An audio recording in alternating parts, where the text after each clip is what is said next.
The dominant narrative. Students from low-income households should be placed on vocational tracks by the education institution and not encouraged to pursue higher education. According to Jeannie Oakes, a professor in educational equity at UCLA, tracking is the process of identifying and grouping together school children who appear to have similar learning aptitudes or academic accomplishments for the purpose of providing them a differentiated course of instruction.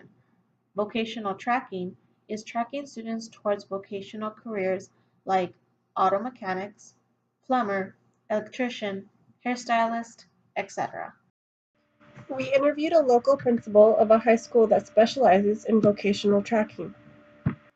We asked Rocio Gomez, a high school principal, what do you think of the dominant narrative that students from low-income families should be put on a vocational track?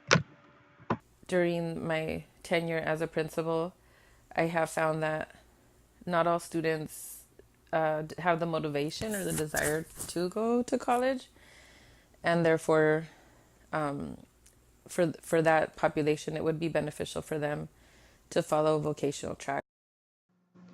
Think about what Principal Rocio said. Are students responsible for motivating themselves to avoid being placed on vocational tracks? Who do you think has the biggest influence on student motivation? We interviewed some students from low-income backgrounds about their high school experience in regards to how high schools prepared them for life after high school. Do you feel your high school gave you substantial support towards your goal to attend college?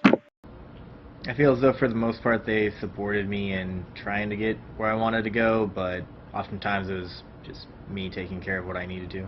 Really, the only thing that they had in place were guidance counselors for all the students, but I never really felt like they were truly trying to help me since I was first generation low-income student.